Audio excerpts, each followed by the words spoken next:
Hi, Wendy. Hey, can you hear me? Because I feel this is not quite the speaker. Sorry.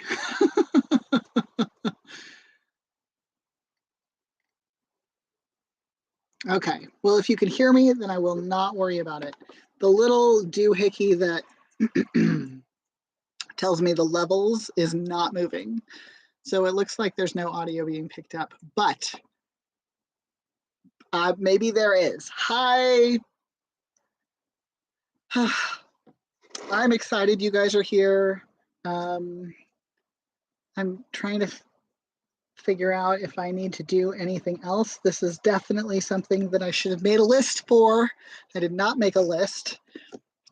I'm not sure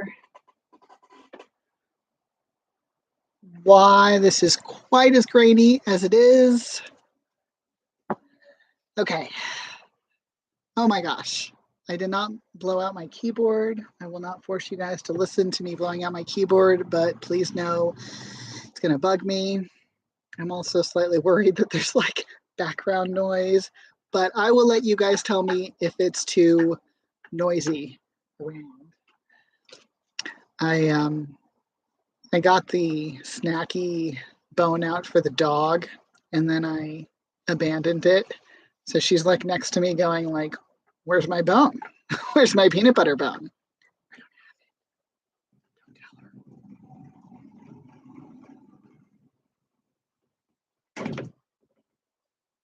Okay, I'm clearly only semi-prepared, despite the fact that I had plenty of time to prepare for this.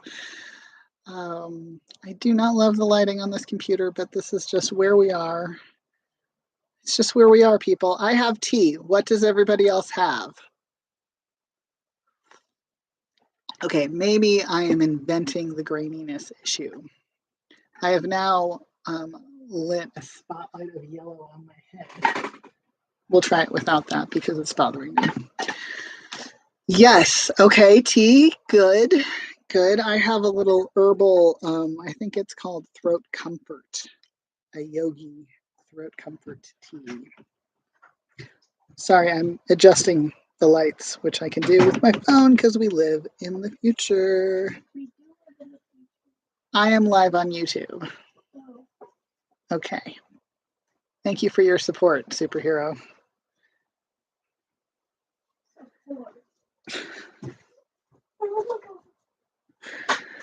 The human child.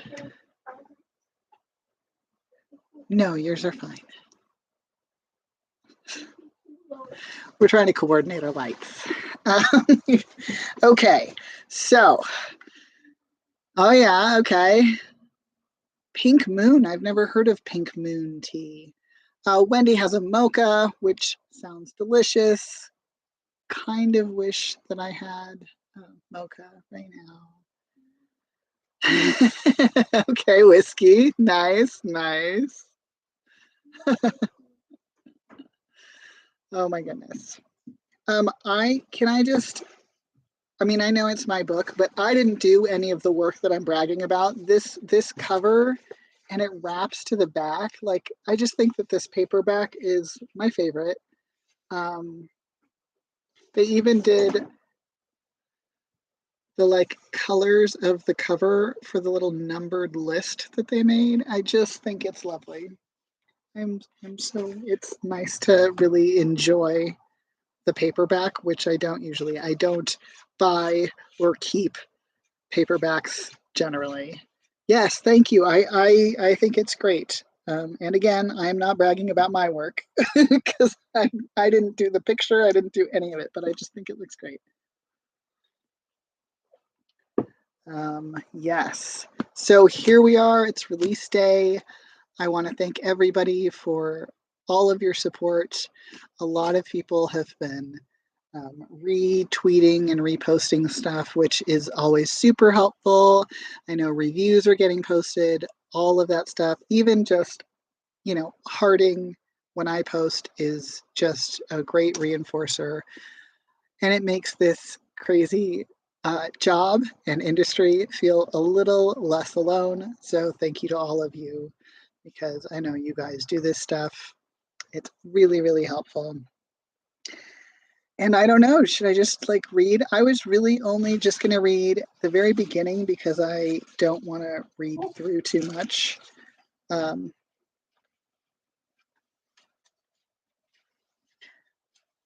noises. So I was kind of thinking the first 2 chapters, maybe. I don't know. Does that sound good? Does anyone have thoughts? I guess I'll just start going and see what we think. I've never done this before. We'll have to decide if this is something that we enjoy enough to do again, because I can always just read more.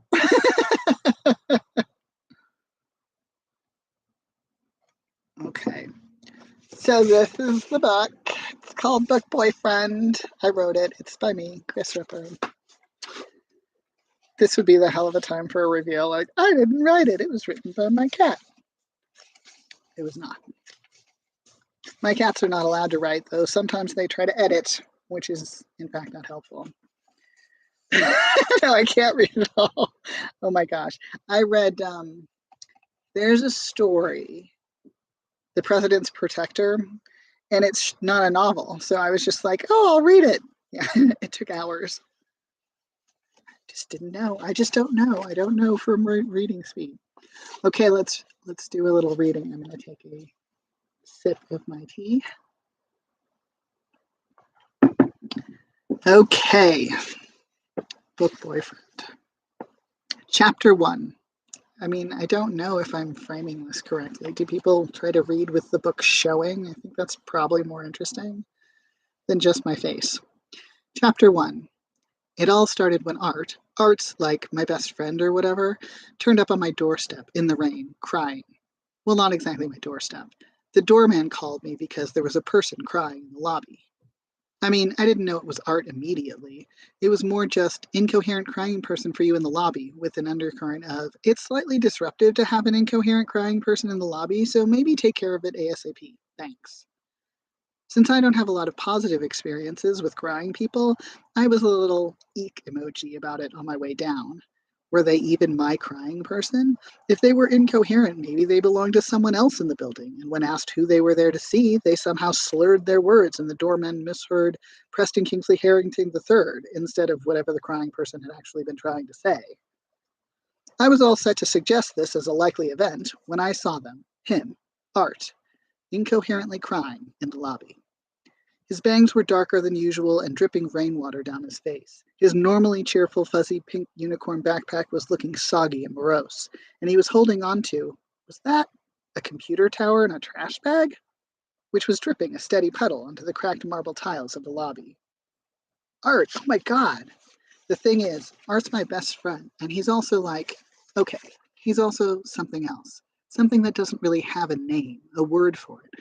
So when I saw him in the lobby, eyes puffy, pink unicorn sagging, my heart kind of tripped all over itself, like something was wrong, really wrong. Something was actually terribly, horrifically wrong. And I had to fix it, whatever it was, whatever was wrong, because Art should never, ever look that sad. For real, he never did look that sad. What could be that awful? Had something happened to his parents, his brother, the family dog, a big drooly mutt with a deep bark and basically no instinct to kill you even if you were actively hauling off the TV? He looked up at me, his mouth opening. I thought he might be saying help, so I stumbled forward and reached out for him. Is everyone okay? What about Rolf? Rolf? His eyes were so bloodshot. Of course Rolf's okay. Which, if something really awful had happened, he probably wouldn't have said it like that. Oh, right. Okay. Good. So, like, sup? Because obviously whatever had happened wasn't that big a deal, since the dog was all right. He stared at me with big, tragic eyes. I broke up with Roman. Fuck yes. This wasn't a crisis at all. Cue the marching band. This was a cause for celebration. Oh no, I said, trying to sound not as happy as I felt. Roman and I hadn't liked each other, which meant that I'd barely seen Art, my best friend, since he moved in with that jackhole. I tried to muster something else to say that wouldn't sound cheerful AF. Uh, that sucks. It doesn't suck. His chin lifted slightly. It's awesome because I'm amazing and that guy's a dick. Hells yeah, he is. I mean, Roman, like he's Madonna or something. When we all know his real name is Austin. And what's with that scarf? I bet he even wore it when you were banging. Also, someone seriously needs to tell him there's no such thing as a casual blazer. And there's nothing cool about living in Red Hook, in a loft, just because you think you're an artist. Apparently, this wasn't the amazingly supportive speech I thought it was, because now Art was scowling. But hey, he wasn't crying, right? So that was good. Oh, you should talk. At least Roman is doing something with his life. He's super passionate about his work. You mean carving scented candles into political figures and then selling them for $50 so people can burn down the establishment? And he's got a future, okay? What do you have other than an apartment your folks gave you and a phone full of hookup apps? Oh God, was he crying again? Roman was an adult and he cared about me. You just said he was a dick. So what? He's a dick, you're a dick, I'm a dick, everyone's a dick, PK. He brushed angrily at his face. Just some dicks you fall in love with. This seemed like a really good time to point out that I could be the kind of dick he fell in love with. I mean, not like with my actual dick, with me as a human who happened to be a dick. I wasn't going to bring up my dick in a conversation with a crying post breakup person who was huddled around his computer like it was the only thing keeping him from falling apart. Except suddenly Joey Cagliari was standing there looking like he was torn between laughing and laying down the law. Think you could take it upstairs, Mr. Harrington? Mrs. Vanderpumper is threatening to call the police if you don't stop shouting about dicks in the lobby. Yeah, I shuffled. Sorry. For this way too long moment, both of us just stood there. Art's hair was curling slightly from the rain, and I couldn't stop thinking about how much I wanted to touch it, twine it around my fingers, just like I wanted Art to be entwined around me. Not in a creepy welcome to my basement way, in a please never leave me again way. He hefted his computer tower a bit more firmly under his arm. PK? Oh shit. I was so busy daydreaming about having Art in my life, I hadn't even invited him into my apartment. But this was totally my moment to show Art that I was there for him, that he was safe and welcome and important to me. Even if the world was a nuclear wasteland overrun with feral zombies and all I had was a bunker, a teaspoon, and a tin of baked beans I couldn't open, my bunker would be his bunker, my teaspoon his teaspoon, and my tin of baked beans I couldn't open his tin of baked beans he couldn't open. So you want to come up? In my head, I was escorting him toward the elevator all gentlemanlike, but in reality, I was arm flapping at the hallway. Also, why are you holding your computer like a puppy? You know that thing people say? You know that thing where people say if your house was on fire, what would you take? Please tell me you lit Roman's place on fire. I imagined his half-burned scarf lying amongst the ashes like a limp dick. My eagerness to see Roman's studio in ruins fell flat at the devastation in Art's eyes. Sorry, I mumbled. We got in the elevator, standing decorously side by side, like we were at a funeral for someone neither of us had known well, but whose funeral both of us felt obligated to attend. While we rose with agonizing slowness to the third floor, I racked my brain for something to say, something smart, something sensitive, something appropriate to the situation of my best friend showing up super sad because he broke up with his loser, quite successful artist jerk guy boyfriend. Do you want to get drunk? Art did this tearful chortle thing. I'm not sure if it was actual amusement or more like, I can't believe that's all you got. No, thank you. I think I just want to sit. Or lie down? Actually, I probably don't want to lie down. I definitely couldn't sleep right now. I don't know what's happening back there. Sit! I could do that. I flung open the door to my apartment, rushed over to the sofa, and triumphantly shoved a stack of fancy literary magazines my parents had gotten me in an annual subscription for, but I hardly ever even looked at, to the floor. Art sort of trailed in after me. Then he frowned at the magazine avalanche, which I immediately stacked more respectfully, because Art was a book lover, a short story lover, a word lover, and didn't. Damn it. The problem with writing really long sentences. Sometimes you have to read them. Because Art was a book lover, a short story lover, a word lover, and didn't like to see fancy literary magazines disrespected like that. He was the one who used to read them back in college. I'd dump my mail in a pile next to my bed, and he'd rescue the magazines, which he'd go through from cover to cover and talk about with my parents the next time he saw them.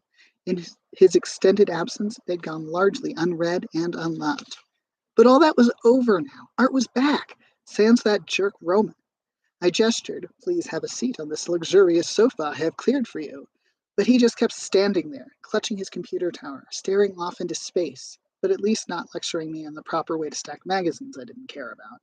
Which, I'm not joking, was definitely a topic on which he could wax poetic for way too long.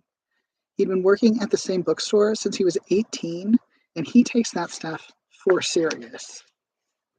Okay, right, focus. He was sad. He was clearly sad, from the crying and telling me he was sad. Obviously, he didn't know yet what I totally knew, which was that Roman had never appreciated him, never deserved him. But I did appreciate him, and I totally saw him, and he deserved someone way better than Roman had ever been. Yeah, it was time to do something really special, to make all that clear. Art blinked at me. And it was so weird seeing his eyes without glasses or glitter or little stars dancing at the corners, like seeing him naked, or like that time we kissed. Wait, didn't I mention that? It started when Art kissed me after a party our second year of college, or I kissed Art, or however it happened, we were kissing. Except we were also, like, wasted. And while Art kissing me was the best fucking thing that had ever happened in my life, there'd been kegs earlier, and also Jaeger bombs, and also hard lemonade.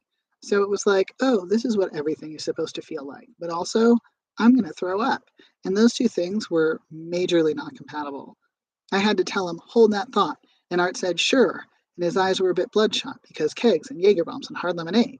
But they were beautiful, sort of grainy, browny gray, but all at once. And then I ran out of the room and puked my guts out. By the time I'd snorted mouthwash and had a shower and gone back to our room, Art was passed out on his bed. He'd thrown an arm half across his face, eyelashes all gummed up with glitter from earlier, and he was drooling, and somehow he was still beautiful. But obviously I couldn't kiss him because kinda assault and shit, so I waited all night. And then the next day, Art woke up and was like, holy hell, what did we do last night? I have suffered a -2 penalty to my constitution. And I was like, Art. And he was like, and we kissed, ha ha ha ha ha ha ha. I mean, he didn't say ha ha ha ha ha ha ha, but he made a noise that was totally ha ha ha ha ha ha ha. And then he said, oh, my head. No more laughing, ever, and no more kissing. Jesus, what were we thinking? And then he went ha ha ha ha ha again and took a shower. I'd never forgotten that night. And now here we were 5 years later, and Art was standing in my apartment with his hair plastered to his face, and all I could think was, yes, please. Yes, stay forever. We should kiss again. I hope that puddle isn't going to stain. I should probably clean it up. And my heart did this thing, like it was this shiny silver birthday balloon expanding to fill all the spaces inside of me. This thing that made me want to tell him everything right then, in that clearly not right moment. Because I hated that he was sad, but I was so, so happy that he was here. And I needed to do something, anything, to prove it. Hey, I said, I totally have a monitor I'm not using. Wait, what? No, no, PK, no. It's in the junk room, I added, starting to back down the hallway. Hang on, I'll be right back.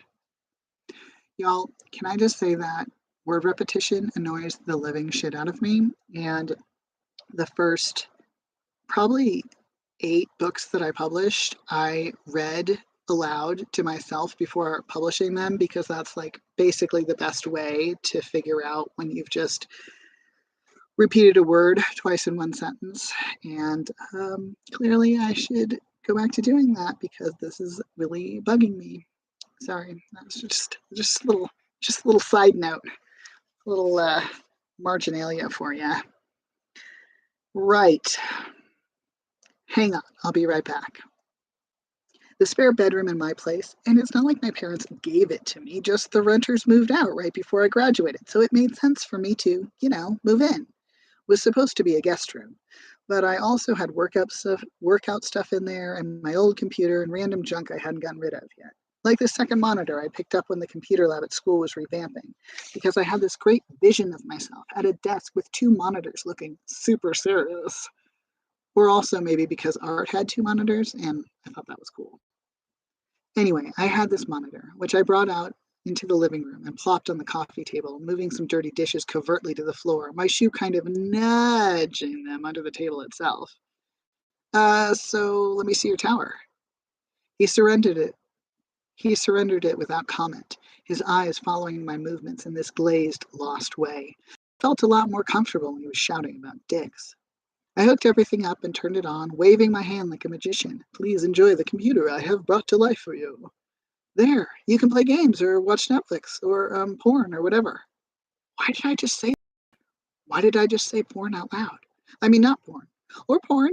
Like, I'll leave that up to you, whether you porn or not.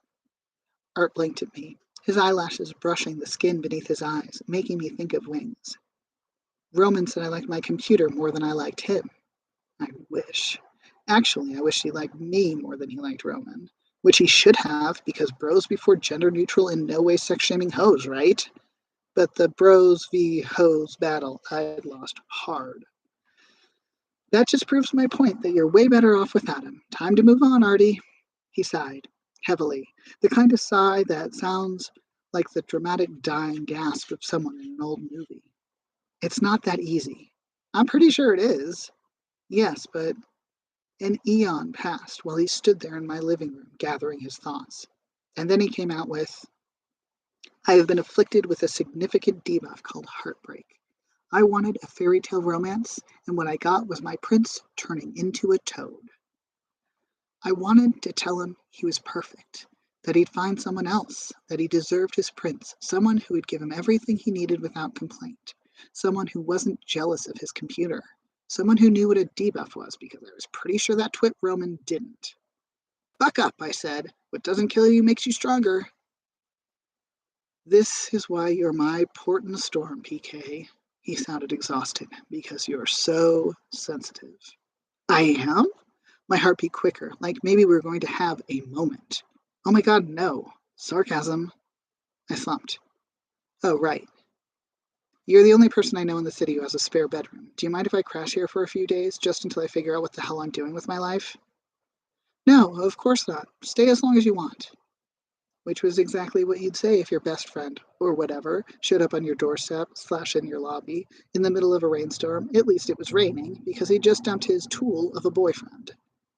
Coincidentally, also what you'd say if the guy you'd had feelings for since an ancient history drunken kiss needed a place to stay, and you knew you couldn't just come out with, also, I'm totes in love with you, should we kiss again? See how sensitive I could be? I knew this was definitely the wrong time to say that.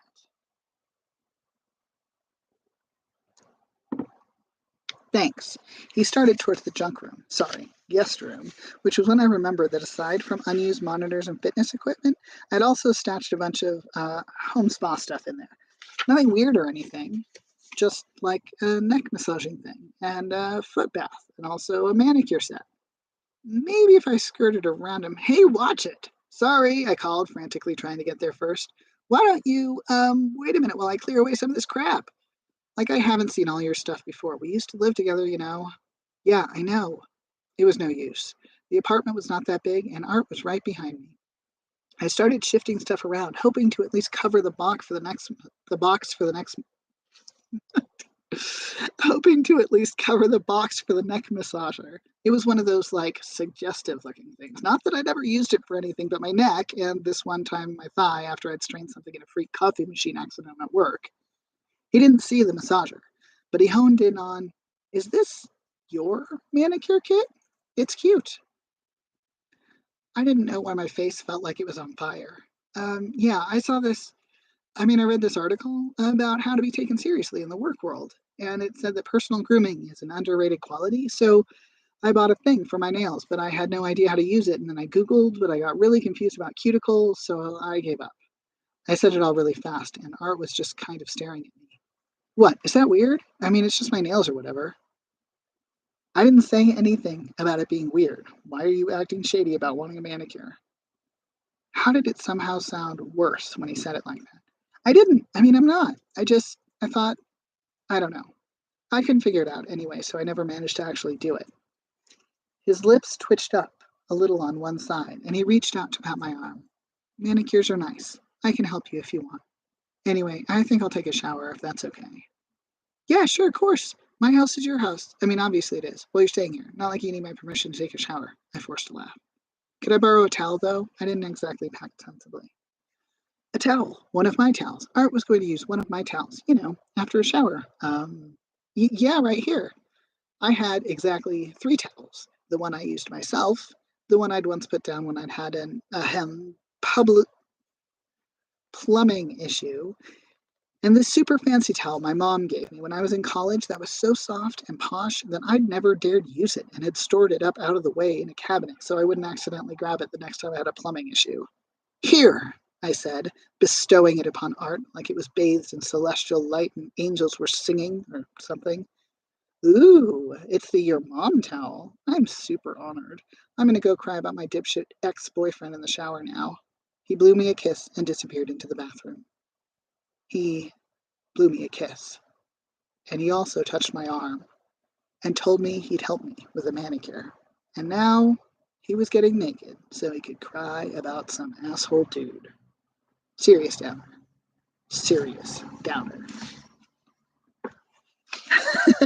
Okay, that was chapter 1. How are we all doing? Are you bored yet?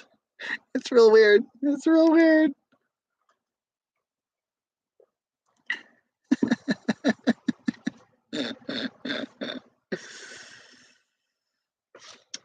I also wanted to note that, like, by the end of the book, Art switches pronouns to they, them, so it feels really awkward to me reading all of the he, him pronouns at the beginning of this book. Obviously, totally appropriate for the book, but I'm also like, oh, uncomfortable. But yeah, I'll read chapter 2 as well. I mean, you guys have been sitting here staring at me for 27 minutes. I just feel weird about that, but I will just be okay with it. We'll read chapter 2. Okay, chapter 2, which starts with the word okay. So there might be just a little bit of me and PK, maybe. Okay, so maybe I couldn't fix everything, but I could give Artie a place to stay for forever. I mean, as long as he wanted to stay with me, which seemed like it was going to be longer than a minute once the first morning passed and he was in the kitchen making coffee in his work clothes, black skirt over black jeans with black turtleneck and black vest. So, like, I guess he was in a mood or something. I kept telling myself, there are times when I read this and I wonder if I overdid it with PK because he's so oblivious. But I guess we'll just find out. You guys can tell me if I overdid it with PK. I do feel like I know 100% oblivious people. I'm relatively oblivious. He is more oblivious than I am. I kept telling myself he might be gone by the time I got home, but he wasn't. At least his stuff wasn't. And then he got buzzed up roughly one commute after he got off work. Not that I was staring intently at the time or anything, and definitely not like I skipped into the kitchen and started heating a pot of water after unlocking the door for him, or in any other way tried to act like I was totally being normal. And also, hey, did you want some pasta? I was just going to make some. The whole thing was a weird, not that delicious cocktail of old times and new sads, and after pasta, Art went to his room.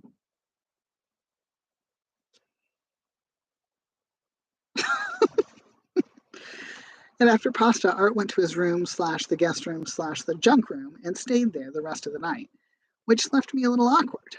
We'd been roommates, so I didn't really feel like I was his host, like I should be entertaining him. But also, he'd just broken up with his prick boyfriend, so should I really just ignore him in his bedroom all night?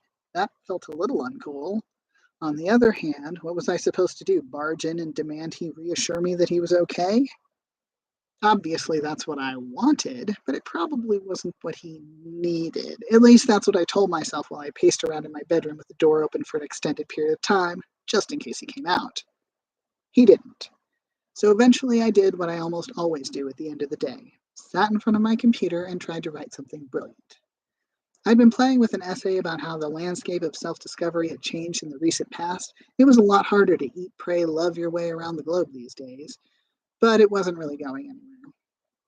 Then I went back to the novel I'd been playing with for years, which I managed to finish twice without making any actual progress on it. Apparently, even if you write the end on the last page, that doesn't make it a book. I kept thinking I had it, I'd finally figured it out, but then it was all middle. Okay, I inserted that repetition of the word all. It's not actually in the text. I've been working on the same damn book for what felt like half my life, but it was just this muddled up collection of scenes about things happening without anything actually happening. I'm not going to lie, some of them were really good scenes. Like, I'd shown Art what I had and a few other friends back in school, and all of them had said it was good, but it wasn't, an actual story. I was way too wound up to write anything decent after stressing about whether Art was going to disappear in the night, then the day, and now the night again. But I reread some old stuff and changed a few commas, swapped out a few overused words for better ones. Hashtag relatable. It was better than agonizing over, okay, like that. Why did I end with the phrase better ones and start with the phrase it was better than? How did I not catch that? I've read this book 8,000 times. Sorry. This is like show up for Ripper's reading, get sideline of why didn't I edit this better? Okay, it was better than agonizing over how much I was friend failing my bestie, right? Probably. To no one's surprise, I was a slight basket case at work the next day. I'd managed to say nothing about the Art thing the day before because I half expected to find he'd cleared out his stuff by the time I got home, but there was no way I could pretend everything was hunky-dory forever. Art always acts like I don't appreciate my job, like I'm just this rich kid who doesn't get how lucky I am to have it. Some people would kill to work there, and you just kind of oopsed your way into a permanent position, which was only partly true. Okay, yeah, I'd applied as a lark because it was what all the interns were doing, and I didn't expect to actually get the job. But what could I say? People like me. It's a real job, though, editorial assistant at a publisher I'm not going to mention because they're kind of big and you've probably heard of them. Not that I'm flexing. I don't kind of wonder if that should have been present tense. I don't work with. Okay, clearly that should have been present tense, but it's not, so we're just going to move on. I don't work with like the best-selling authors or anything. Basically, I'm the guy who will read your pitch if you sent in the first 20 pages to our catch-all submission address. I also manage 2 legit editors in all their ongoing projects, sort of. Anyway, I make sure the spreadsheets are all up to date so that the mystery of the murderous cat burglar of Knob End doesn't get confused with the cat burglar murder, a Knob End mystery.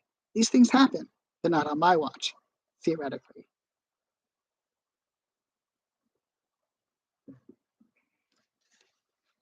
Also, this one time, I had to send a fax. A fax. I mean, not really. In reality, faxing involved downloading and installing software, which I needed IT, who was a chick called Hawk, all caps, with bright blue hair, to do for me. And she couldn't do it until I got a requisition form from my boss, who sent it through her boss, who had to run it past accounts payable, even though the software itself was free.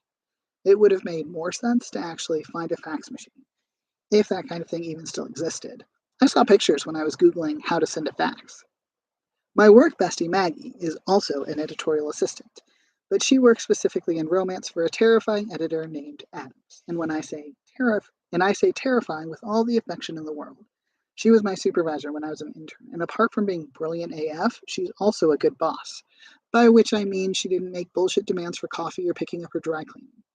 I'd ended up floating a little between romance and mystery and fantasy spec fic, mostly because I wasn't all that driven, so I got plugged in wherever. Mags, on the other hand, has only been around about a year longer than I have, but she'd managed to carve an office out of a storeroom and had taken on the care and keeping of the house macaw, Puzo, an actual living bird that had been passed down from person to person for over a decade. Minor note, Puzo clearly is a nod to Mario Puzo, who wrote The Godfather. And when I was a literary intern myself, I interned at the literary agency that had represented Mario Puzo. So that's just a little side note for all y'all who showed up to this reading. Puzo. Macaws apparently live forever. Anyway, Maggie isn't screwing around on her way to becoming a real editor. Like, I daily expect her to roll up and be all, yo, I got a grown-up job over here. only not really like that because that's not how she talks, but the gist of it. Maybe I wasn't on the same track since I wanted to write books more than I wanted to edit them, but my job totally counted as a real job. And since I'd lost touch with most of the people I'd gone to school with, it was also my main social outlet. And Maggie was the person I talked to more than pretty much anyone, which was why I planned to wait a reasonable amount of time before telling her about art, so as to not be all like, hi, let me word vomit to you about my friend who kind of moved in with me and has a broken heart, but who also I maybe have a crush on, if that's what you call it, when you might have fallen for someone years ago and never mentioned it to them. And to be, I'm super proud I got through that whole thing. And to be fair, I didn't do that at all, even a little. More like I opened with, so what's your best advice for a guy who's supporting his best friend through a bad breakup? She blinked at me in this unimpressed, do I look like I hand out freebies way? I don't give advice, which was a patent lie. Usually she'd tell people exactly what they were doing wrong and how to fix it. Really? Because I swear just last week I heard you telling Bobby with an I in events that if she didn't dump her girlfriend, you were going to, and I'm quoting here, fill out a sexy Tinder profile, get her laid, and show her what she's been missing. Well, not actually quoting because you said all that to her, so it was more you than her, but you know what I mean.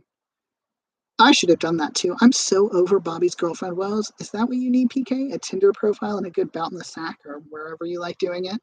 No. No, I do not need a good bout in the sack.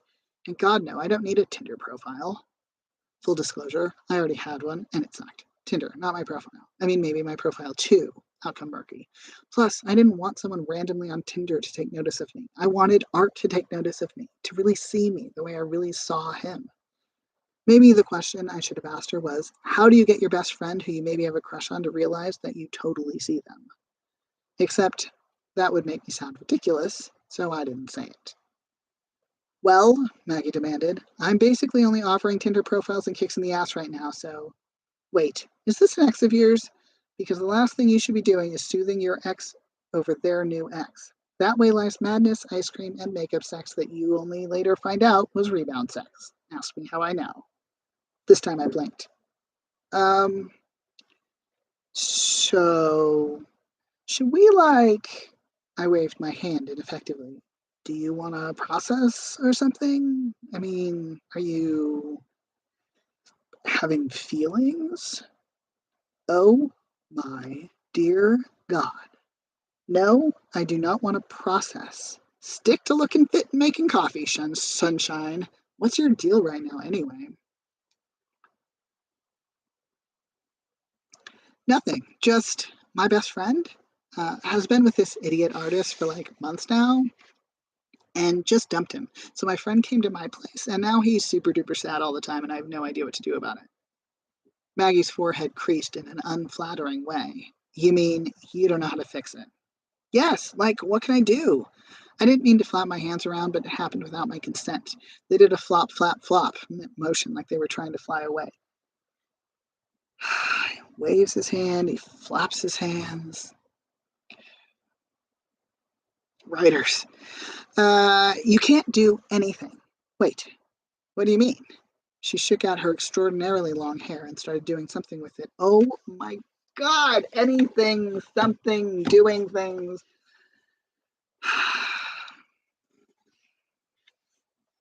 Okay, sorry. I'll focus. You can't fix a breakup. Your friend just has to, get through it. When I only stared at her, she sighed. Well, what if you tried? I hooked up his computer.